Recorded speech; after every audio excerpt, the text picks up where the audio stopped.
Bien, en el ejemplo anterior habíamos desarrollado la serie de Fourier hasta el sexto armónico, calculándose para ello los coeficientes A0, AN y BN.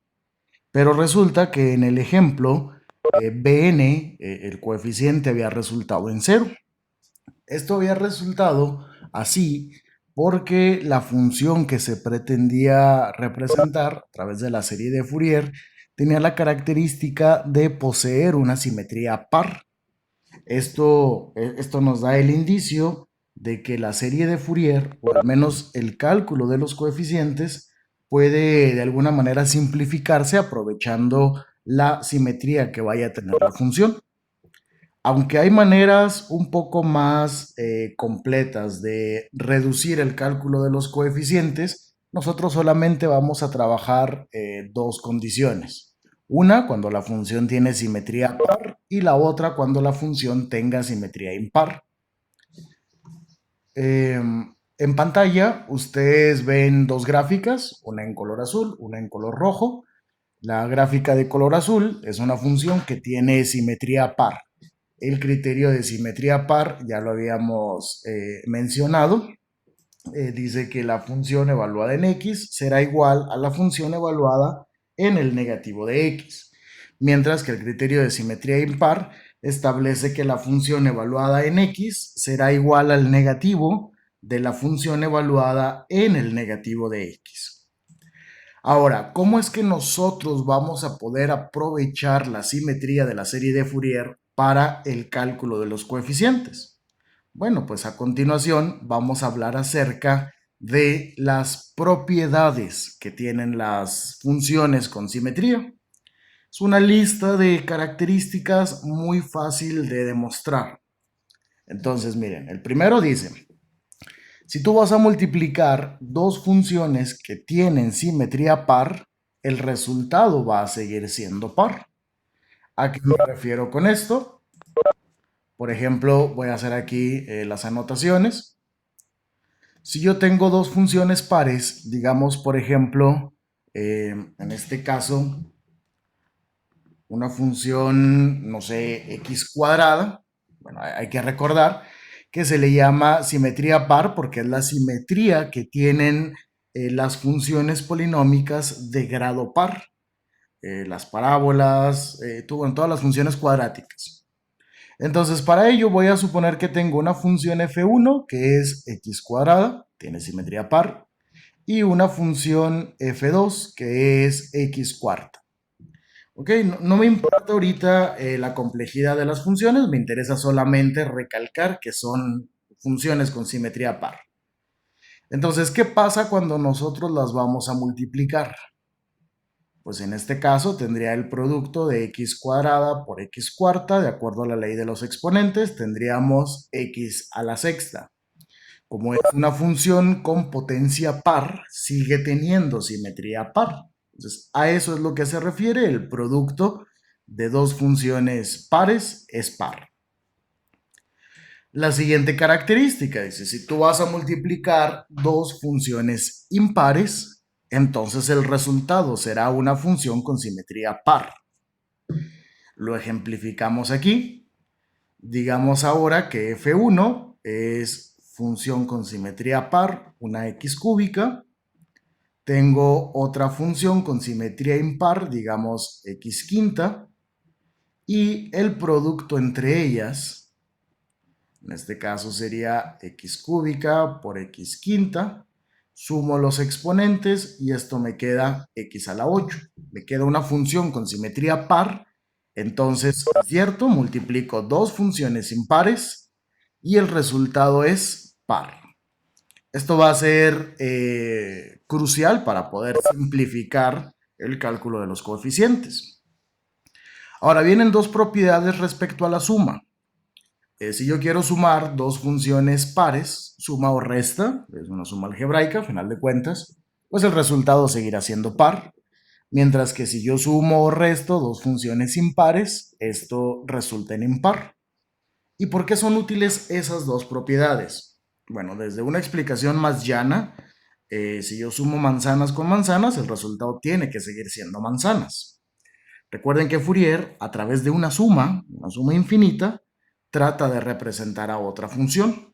Si esa función que quiero representar tiene simetría par, en la sumatoria de Fourier, solamente debería de incluir funciones que efectivamente tengan simetría par. En cambio, si la función que quiero representar tiene simetría impar, pues no tiene caso que sume funciones con simetrías pares. Tendría que sumar solamente funciones que tengan la simetría impar. Ahora vamos a hablar acerca de las integrales. Vean que Fourier siempre trabaja con intervalos simétricos. En algún momento va a integrar a una función con simetría par o a una función con simetría impar. Entonces vamos a considerar nosotros que tenemos una función. Primero vamos a empezar con una función par. Más o menos esta sería la función par. Función par. La cual convenientemente va a estar definida desde menos a hasta a. Si nosotros la integramos, si nosotros integramos a la función desde menos a hasta a, dada la simetría que tiene, recuerden que la interpretación geométrica de la integral es el área bajo una curva, pues bueno, esta expresión me estaría dando de alguna manera el área bajo la curva que habría desde menos a hasta el valor a. Numéricamente son iguales. ¿Okay? El área que hay desde menos a hasta 0 es igual a la que hay desde 0 hasta a. Entonces puedo simplificar esta expresión integrando solamente desde 0 hasta a la función y el resultado simplemente multiplicarlo por 2. ¿Okay? Y con eso encontraría esta área y al multiplicarla por 2, pues bueno, ya encontraría la otra parte de la región. Eso es lo que sucede con una función par. Pero ahora, ¿qué esperaríamos de una función con simetría impar? Por ejemplo, aquí voy a poner mi función con simetría impar. Una x cúbica. Y está definida desde menos a hasta a.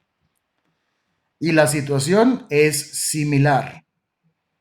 Lo que estás definiendo como función impar la vas a seguir integrando desde menos a hasta a. Cuando hacemos ese cálculo, estaríamos obteniendo esta parte de aquí más esta parte de acá. ¿Qué sucede con estas dos regiones? En valor absoluto son iguales. La única diferencia es que esta parte voy a llamarle región 1 y a esta región 2. La diferencia es que en la región 1 tendremos un signo negativo. Y entonces cuando tenga que hacer la suma de estas dos porciones, el resultado de esa integral será 0. ¿Okay? Eso es lo que sucede cuando integramos a una función con simetría impar en un intervalo simétrico. Eso es a lo que se refieren estas dos propiedades. ¿Y esto para qué me sirve? Todo esto en conjunto me sirve para reducir el cálculo de los coeficientes. Vamos a ver qué sucede. Inicialmente teníamos las siguientes fórmulas. Decíamos A0 lo íbamos a calcular como 1 sobre P integral de menos P a P de f de x. Al coeficiente a n era 1 sobre P integral de menos P a P de f de x por el coseno de npx sobre P diferencial de x. Y por último, el coeficiente Bn, la fórmula primera que habíamos obtenido, era similar a n, pero en lugar de en lugar de coseno, teníamos seno de n pi x diferencial de x. Estas serían las fórmulas que nosotros podríamos considerar en el caso de que f de x no tenga simetría. Aunque también podemos utilizarlas para cuando la función tiene simetría. La desventaja es que estaríamos haciendo el cálculo de algunos coeficientes y si la función llega a tener simetría par o impar, uno de ellos o alguno de ellos resultarían en cero. Entonces, para simplificar ese cálculo, vamos a apoyarnos de las propiedades que se acaban de mencionar anteriormente y empecemos hablando de una función f de x que va a tener simetría par. ¿Ok? Todo f de x que se vea o se mencione en estas fórmulas, asumimos ahora que tiene simetría par. Vamos al cálculo del coeficiente a cero. Resulta que f de x, al asumir que tiene simetría par, la estoy integrando sobre un intervalo simétrico. ¿Y qué pasa cuando una función par la integro sobre un intervalo simétrico? Puedo integrar solamente la mitad de ese intervalo y el resultado multiplicarlo por 2. Pues la forma en la que puedo reducir el cálculo del coeficiente a cero es, por ejemplo, integrar solamente desde 0 hasta p a la función f de x y esto lo multiplico por 2 y ahora 1 sobre p se convertiría en 2 sobre p. ¿Cuál es la principal ventaja que tiene esta situación? Que, por ejemplo, si yo quisiera encontrar la serie de Fourier de esta función, tendría que inicialmente expresar sus dos definiciones. Pero ahora resulta que, aprovechando la simetría, solamente tendría que definir la mitad de esa función, solamente esta línea recta, calculo los coeficientes y los multiplico por 2. ¿Ok? Entonces, eso me ayuda a no tener tantas integrales. Vean que estamos utilizando solamente la mitad del intervalo. Por eso a la serie de Fourier de funciones con simetría o de funciones donde aprovechas la simetría también se le conoce como serie de Fourier en medio intervalo o de media onda, porque en realidad es lo que estamos utilizando. Solamente la mitad de la función f de x. ¿Qué pasa entonces con el coeficiente a n? Aquí lo que tenemos es el producto de dos funciones. F de x declaramos que tiene simetría par y coseno pues naturalmente tiene simetría par. Cuando nosotros multiplicamos dos funciones que tienen simetría par, el resultado sigue siendo otra función con simetría par. Eso significa entonces que el producto de f por coseno es una función par y al ser integrada en un intervalo simétrico, puedo aprovechar y solamente integrar en la mitad de ese intervalo a coseno de n pi x sobre p y el resultado multiplicarlo por 2, entonces ahora tendría como coeficiente 2 sobre p. ¿Y qué sucede con el coeficiente bn? Ahora aquí estamos multiplicando una función con simetría par por una función con simetría impar. Seno, naturalmente, tiene simetría impar. ¿Y qué sucede cuando nosotros multiplicamos una función par por una impar? No lo puse aquí, pero aquí lo hacemos. ¿Ok? Suponemos que tenemos x cuadrada, una función par. La multiplicamos por una función impar, x cúbica. Y por la regla de los exponentes, esto nos quedaría x a la 5. ¿Qué concluimos? producto de una función par por una impar resulta en simetría impar. Entonces, bien, aquí ahora estaríamos integrando en un intervalo simétrico a una función impar. ¿Y qué sucede si a una función impar se le integra en un intervalo simétrico? El resultado es 0. Significa entonces que si tú trabajas una función con simetría par, el coeficiente Bn siempre te va a resultar 0, independientemente de si utilices estas fórmulas o no, siempre te va a resultar 0. Entonces, bueno, si ya sabes que tu función tiene simetría, aprovéchala y de una vez da por hecho que el coeficiente Bn será 0. ¿Ok? No es una obligación, repito, utilizar estas fórmulas, sin embargo, ayudan a definir a la función solamente en la mitad de su intervalo. Y la cosa se pone más interesante o más conveniente cuando f de x tiene simetría impar. ¿Hasta ahí alguna pregunta? ¿Alguna pregunta, jóvenes? No, Inge, todo bien, gracias. Ok. ¿Qué pasa entonces con simetría impar? Hagamos el mismo análisis. Ahora f de x se presume tiene simetría impar. La voy a integrar en un intervalo simétrico. ¿Y qué esperaríamos entonces del coeficiente a 0? ¿Qué pasa con una función impar integrada en un intervalo simétrico?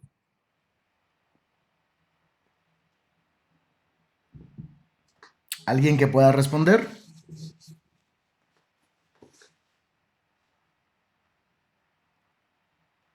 Vamos, jóvenes, ¿alguien?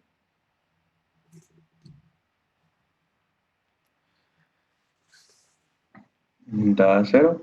Así es, da 0. Exactamente como pasaba con el coeficiente de Bn. Vamos a calcular ahora a An. Vamos a enfocarnos en la ecuación en rojo. Si f de x tiene simetría impar y coseno tiene simetría par, cuando se multiplican estas dos funciones con esas respectivas simetrías, el resultado es una función también con simetría impar. Y así como sucedió en el coeficiente a 0, al integrar una función impar sobre un intervalo simétrico, esto va a resultar en 0. Mientras que en el coeficiente Bn, ¿qué se esperaría? Apliquen la misma lógica para el coeficiente Bn.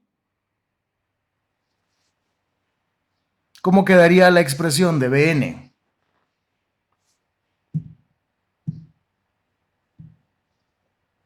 También daría 0. No, no puede dar 0. Ahora con Bn estaría multiplicando función impar por función impar.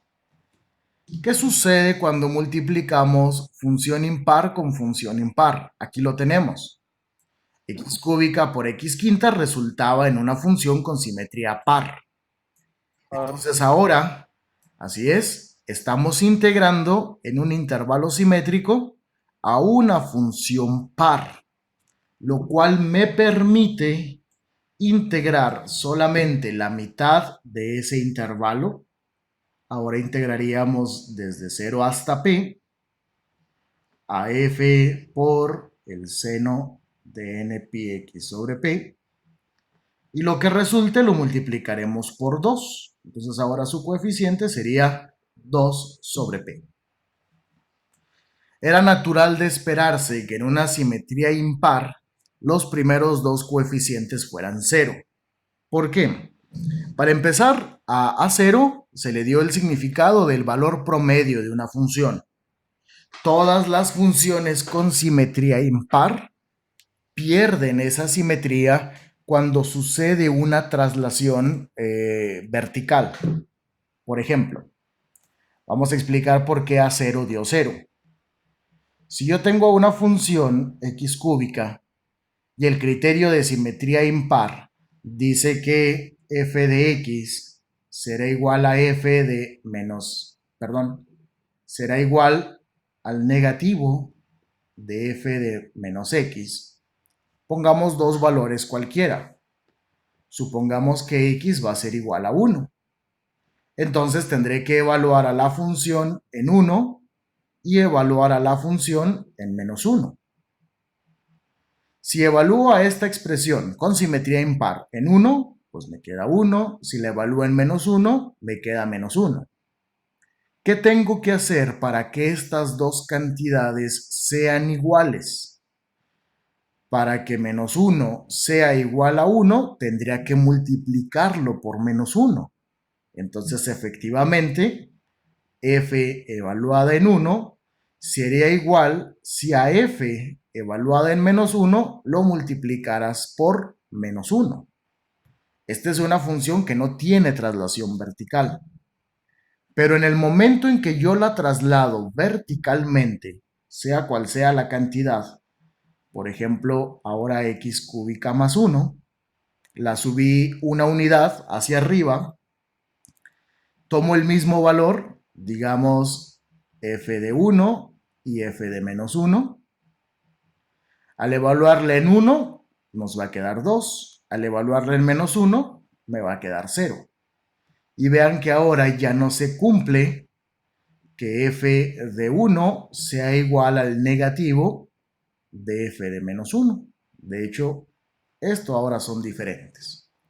Es por eso que una función con simetría impar necesita de un coeficiente a 0 que sea 0, que no tenga ningún tipo de manifestación en una traslación vertical. Es decir, el valor promedio tiene que ser 0, tiene que estar montada, por decirlo de alguna manera, sobre el eje horizontal. Y la razón por la que AN es igual a 0 es la misma que por la que BN fue 0 en una función con simetría par. Si yo a través de una sumatoria necesito representar a una función con cierto tipo de simetría, pues solamente utilizaré a funciones que tengan la misma simetría. Porque acá habíamos visto que ya sea la suma o resta de funciones pares resultaba en par, o la suma o resta de funciones impares también resultaba impar. ¿Estamos de acuerdo hasta ahí? Muy bien. Entonces, esto podría definirse ya como el formulario que estaríamos usando para todo tipo de ejercicios de esta unidad. Si tiene simetría, bueno, ve qué tipo de simetría tiene, apégate a esas fórmulas, o bien, si tienes problemas para entender la simetría de las funciones, utiliza entonces las primeras tres expresiones siempre que aparezcan, solo que ahí debes de entender que esperarías que algunos coeficientes fueran 0, dependiendo de la simetría. Ahora, hay una situación particular que sucede con la serie de Fourier, que se le llama serie de Fourier en intervalo arbitrario. Para eso me voy a regresar acá. Y son estas tres situaciones. Cuando hablamos de una función definida en un intervalo arbitrario, significa que no está definida en un intervalo simétrico. Voy a ponerlo aquí. Serie de Fourier en un intervalo arbitrario. Este tipo de funciones, como la que vemos aquí, es una función f de x que queda definida solamente en el intervalo desde 0 hasta L. ¿Okay? Esto es f de x. Y como que tiene más lógica trabajar con este tipo de funciones en ingeniería, porque si fuera la respuesta de algún sistema, ese sistema respondería para valores de tiempo, supongamos, mayores que 0. Entonces, no sé, es la respuesta de un circuito, es la respuesta de un motor, no sé, cualquier cosa, definida de 0 a L. ¿Qué va a pasar? ¿Cómo puedo utilizar las fórmulas? Vean que las fórmulas de Fourier para calcular sus coeficientes me pide que obligadamente la función quede definida en un intervalo simétrico, desde menos p a p, ya sea que no tenga simetría o aprovechar la simetría. Pues bueno, cuando tu función queda definida en un intervalo cualquiera que no sea simétrico, tienes la ventaja de poder obligarla o poder suponer que tuviera simetría par o que tuviera simetría impar. ¿Y cómo va a suceder eso? Bueno, para calcular los coeficientes de la serie de Fourier para f de x, nosotros podemos reflejar a la función respecto al eje vertical para que ahora f de x ya tenga simetría par. ¿Y qué sucede con esta función? Pues bueno, que ahora llamémosle f1, ya quedaría definida en el intervalo desde menos p, perdón, quedaría definida en qué intervalo. Si aquí la función vale L y acá X valdría menos L, pues bueno, nuestra función quedaría definida en el intervalo de menos L a L. A esto se le llama reflexión par.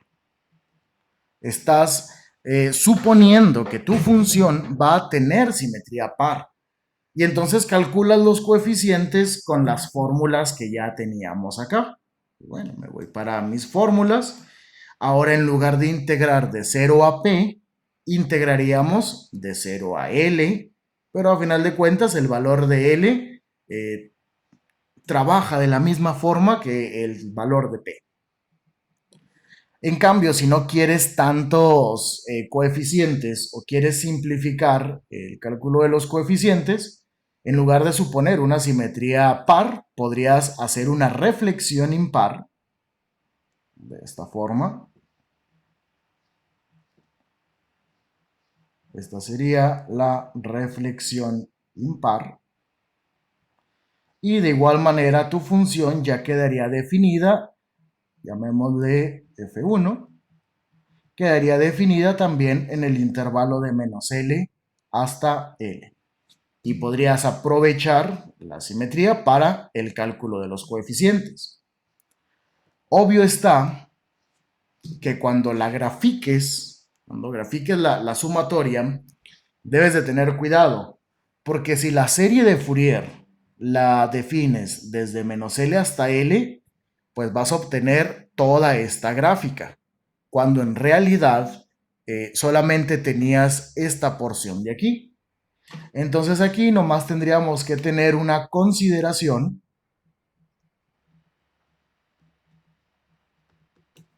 ¿Cuál es esa consideración? Que la serie de Fourier, o la aproximación, a 0 sobre 2 más la sumatoria desde n igual a 1 hasta infinito, de a n coseno de n pi x sobre p, más bn por seno de n pi x sobre p, se grafique para qué valores o para qué intervalos de x. Tendría que graficarse desde 0 hasta L. ¿Y por qué me interesa eso? Porque en realidad lo que quiero es esta parte de aquí. O bueno, trabajar con la serie de Fourier sería nomás considerar valores de x de 0 hasta L. Si no hago esa restricción, en el caso de haber hecho una reflexión par, tendría toda esta parte de aquí adicional, o haber hecho una reflexión impar, tendría toda esta otra parte de acá.